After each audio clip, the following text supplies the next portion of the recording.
उनीहरु त बार टिकटक बनाएको थियो त कहाँ कि हाम्रो घरमा होला फाइनली हामी चाहिँ यहाँ आलु रोप्नलाई आलुको बिउ काट्दैछौँ है अन्त गीत गाउने थियो घोसे आज आलु लाउँथ्यो आलु रोप्ने कार्यक्रम हुँदैछ हाम्रो आमाले उहाँ जुठो कुकर बोकेर गफ दिइरहनु भएको छ हामी चाहिँ यहाँ तताहरूसँग यहाँ भेला भएर हामी चाहिँ आलु बिउ काट्दैछौँ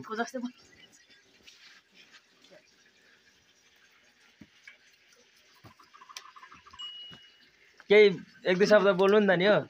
को कसैलाई बोल्नु छैन केही भन्नु छैन भन्नु थियो नि दुःख पाइयो किसानी भएर सबैले काम गरिसके हामीले त केही गरेको पनि छैन भात खायो बस्यो हाँसो त्यस्तै छ जिन्दगी चल्दैछ यसले अस्ति नै हामी पनि यहाँ आलु काटिदिँदैछौँ रोशन रस गाह्रो छ जिन्दगी विराटनगरदेखि आएर भन्नु न विराटनगरदेखि आएर काट्दैछौँ विराटनगर इटरी खारपा सबै भेट भएका छौँ कुबिन्ने हामी चाहिँ सोलुबाट आएको भर्खरै आलुको बिउ लिएर उहाँ भेनाजु उहाँ च्याउँदै हुनुहुन्छ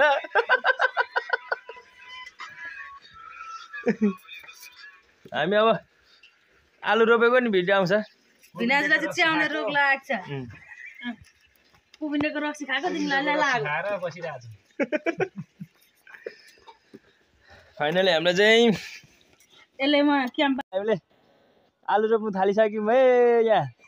अघि बिउ काट्दै थियौँ अहिले आलु रोप्नु सुरु गरिसक्यो हाम्रो माइली त भेनाजु पनि आइपुग्नु भएको छ आलु रोप्नलाई विराटनगरदेखि नि खारपादेखि आइपुग्नु भएको छ हाम्रो दोरपालीको जम्मू टोली चाहिँ भेला भएको छ है खारपामा बाँदरले आलु खाँदैन अनि कुबिन्डेमा यसपालि कुबिन्डेबाट लगेर खानु पर्यो भनेर आएको है हाम्रो यहाँ दादाले कति वर्ष भयो दादा पाहाडमा आलु नरोपेको 13 वर्षपछि जन्मस्थलमा आएर तताले फेरि आलु रोप्दै हुन्छ आज 13 वर्ष मात्र भयो त भेनाजुले झन् कुबिन्ने आलु रोपेको देखेको थिएन होला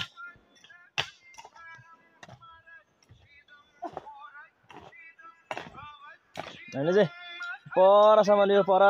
मल बोकेको त्यो परसम्म आलु रोप्नु पर्छ आज यहाँ भान्जाले मेरो भान्जाले सहयोग गरिरहेछ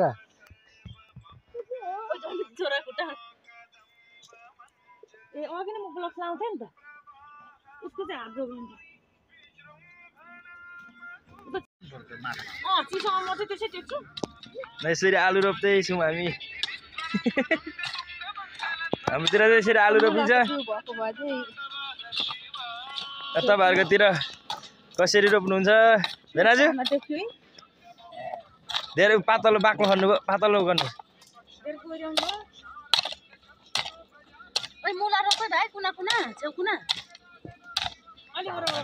हाम्रो भेनाले खनिरहनु भएको छ है यहाँ बङ बङ पारेर भान्जा नाम के हो तिम्रो विशाल के लामो छ नि त खुट्टा भेनाजु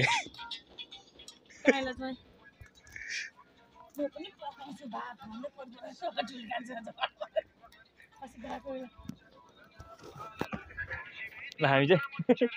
आलु रोप्दै हुन्छ यहाँ तपाईँहरूले यसलाई चाहिँ उहाँ काम गर्नुपर्छ भनेर एकदम भेनाजुले हामीलाई चाहिँ काम लाग्यो मलाई खालि चल्यो त्यसै भन्छ नि धान काट्दा पिटा लाउँदाखेरि अरूलाई चाहिँ थर्का थर्का गर्छ आफू चाहिँ भिडियो मात्रै गर्छ भन्छ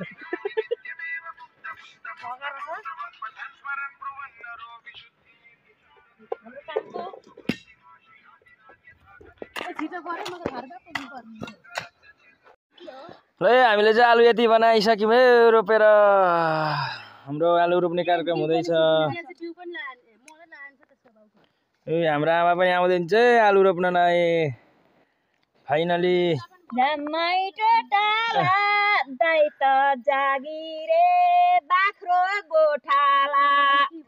कम्मर सम्मर खुट्टा हलिँदैन हात मात्रै लहर लहर सराबे जस्तो धनियाको बिउ त्यहाँ दिइरहेको छु कपाल कोर्नेलाई भनेको क्या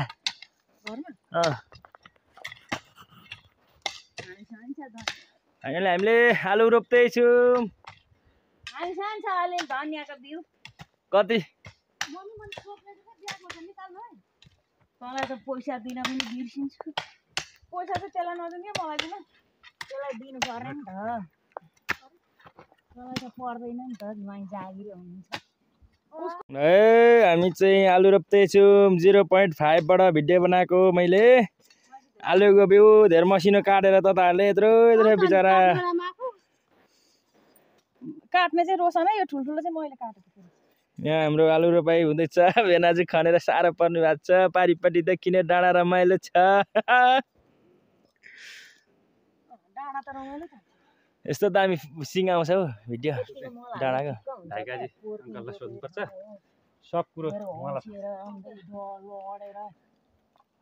हामीले आलु रोप्दैछौँ पल्लो छेउबाट रोप्दै आएको अब हामीले उता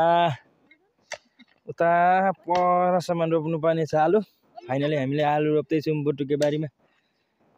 हाम्रो काकाले भारी बोक्दै हुन्छ खोइ काका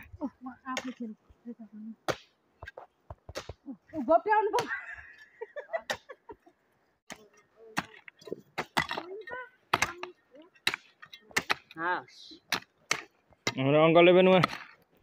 मल बोक्दै हुनुहुन्छ आलु रोप्नलाई हामी पनि आलु रोप्दैछौँ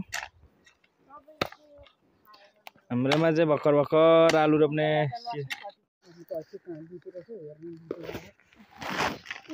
ओ यता भान्जाले काम गरे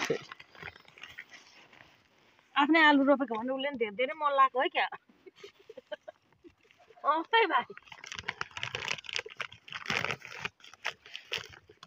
कति हो त अब कान्छीको आलु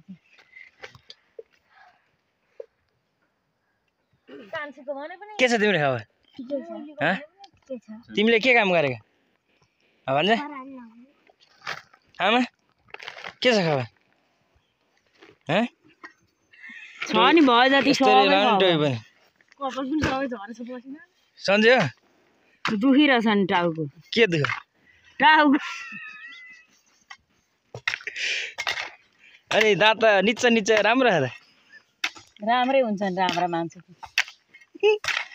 म कस्तो छु म त भालु जस्तो अनि दादा के हो यो त सपना भइरहेको होला होइन अन्त कुबिन्ने आउनु अनि कुबिन्ने आलु रोप्नु हामी आउँछौँ भनेर राइस छोपेर ल्याइहालिस् त यो खरानी हाल्नुको कारण चाहिँ के हो कमिला लाग्दैन यस्तो कमीले नलाग्यो गाउँतिर अङ्कलहरूको त कहिले केही हाल्ने यसपालि त हाल्ने अरे के हाल्ने पोटासहरू हाल्ने अरे हिजो पोहोर कमिला लगाएर अनि हाम्रो पनि थियो त त्यहाँ पुरानो कहाँ छ हौ छ हौ लिएर आउनु न त केही नहाल्ने भनिसक्नु होला यो त कान्छी तेरो सक्छु ल्याउनु पोटो हाल्छ त्यतैको तल हुन्छ त्यतैको लाने क्या यता त मलाई हालेको रहेछ घटेर ल्याइदिइहाल्छु पोट्यास चाहिँ हालेको भए आलु रोप्दैछौँ हामी आलु म त हालिनँ यसपालि पोट्यासमा लट्या कस्तो हुन्छ पोटास जिङ किनी जस्तो रातो रातो जिङ नहाल्दा पनि फल्छ मेरो चस्मा खै छोरासँग जा राखेको थियो दिनाजुलाई सोध्नु पर्छ नि त खोटाङमा आलु रोप्दा कस्तो मजा आयो देनाजी तपाईँले खोटाङमा आलु रोप्नु भएको छ कहिले कहिले काहीँ रोप्न चाहिँ मन लागिरहेको थियो बल्ल बल्ल पाइयो बडा मजा आयो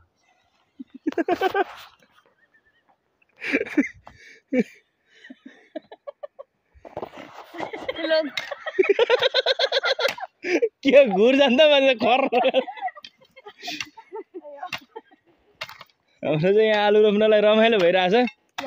आलु त सियोमा लाउनु पर्ने छिटो त हुन्थ्यो अब फेरि यत्रो जाना बर्राहरू पनि त कुच्च गट्टा उहाँ उता पुऱ्याइसक्यो छिटै भइन्छ त हौ 1 बजे 1 घन्टा मात्र रोप्नु सक्यो भान्जा ल भान्जा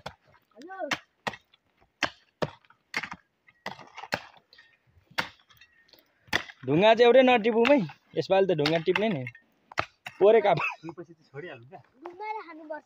छोएपछि छोडिहाल्नुपर्छ न पोखिन्छ नानीलाई अलिक बाक्लो खन्नुहुन्छ क्या पातल कहाँ पातल खनेछ बाक्लै छ त उताको मलाई त निस्किरहेको छ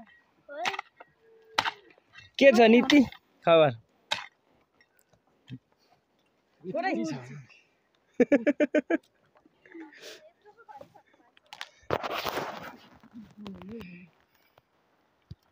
अलिक छिटो छिटो भटाभटी काम गरौँ है त आलुको बिउ पार्ला पुरै लड त्यो उतापट्टिको उल्टिरहेछ ठकठक काम होइन है मलाई हालेको हुन्छ त्यहाँ फेरि यहाँ पनि फल्छ उताको र यताको जिया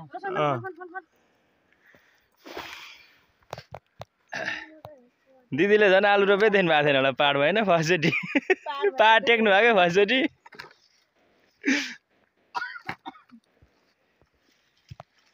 हामी नयाँ नयाँ छ अरूको भन्नु धनिया लिन पठाउनु भएको थियो कि के थियो तपाईँलाई पो दिएको रहेछ त तपाईँलाई दिएको भनेको त अनि मैले कपाल कोर्नेलाई भने क्या अनि तपाईँले टोपी लाउनेहरू कहाँ हिँडेको भन्नुभयो आई पनि खन्न